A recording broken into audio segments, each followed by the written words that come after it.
প্রথমে এটি দেখো, এই শিক্ষার্থী 34 পেয়েও ফেল করেছে। এসএসসি পরীক্ষায় খাতা চ্যালেঞ্জ করতে অনেক শিক্ষার্থীরা ভয় পায়, কারণ এসএসসি পরীক্ষায় এই যে এখানে দেখাচ্ছে এ প্লাস পেয়েছে অনেকজন এ পেয়েছে, অনেকজন এ মাইনাস পেয়েছে, আবার অনেকজন বি পেয়েছে।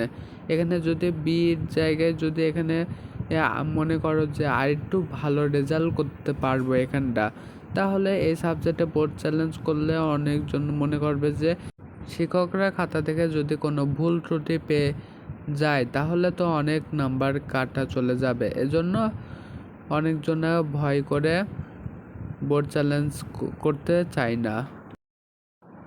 বোর্ড চ্যালেঞ্জ করলে ব্যাপারটা এরকম না যে তোমাদের খাতার ভিতরে ভুল ত্রুটি থাকলে ওইগুলা স্যাররা দেখবে, কিন্তু ওইগুলো হলো শুধু মার্ক শুধু মিলাই দেখে স্যাররা, কিন্তু শিক্ষকরা মার্ক পুনরায় দেখে না। এজন্য অনেক শিক্ষার্থীরা ফেল করে যায়। এবারকার শিক্ষামন্ত্রী ঘোষণা করে দিয়েছেন নিজের খাতা দেখতে পারবে। নিজের খাতা দেখলে হবে কি, অনেক সময় খাতা গোলমেল হয়ে যায়, অনেক সময় স্যাররা অনিয়ম করে, অনেক সময় স্যাররা অলসতা করে নাম্বার কম দেয়, অনেক সময় স্যাররা অনেক কারণে নাম্বার কম দিয়ে থাকে।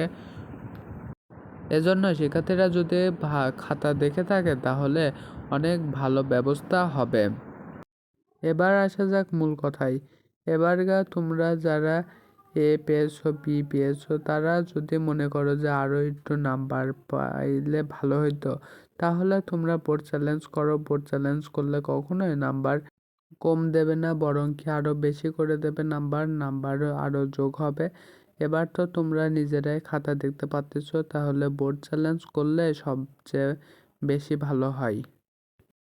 মূল কথা হচ্ছে যারা ফেল করেছো তাদেরই বোর্ড চ্যালেঞ্জ করা উচিত। তোমরা এখানে দেখতে পাচ্ছ যে 33-এ পাস, এই শিক্ষার্থী 34 পেয়েছে, তাও সে ফেল দিয়েছে তাকে। এরকম অনেক কিছু গোলমিল হয়েছে। এজন্য তোমরা বোর্ড চ্যালেঞ্জ করো। বোর্ড চ্যালেঞ্জ করলে পুনর্নিরীক্ষণ করলে তোমাদের রেজাল্টে ভালো হওয়ার সম্ভাবনা অনেক গুণ বেড়ে যাবে।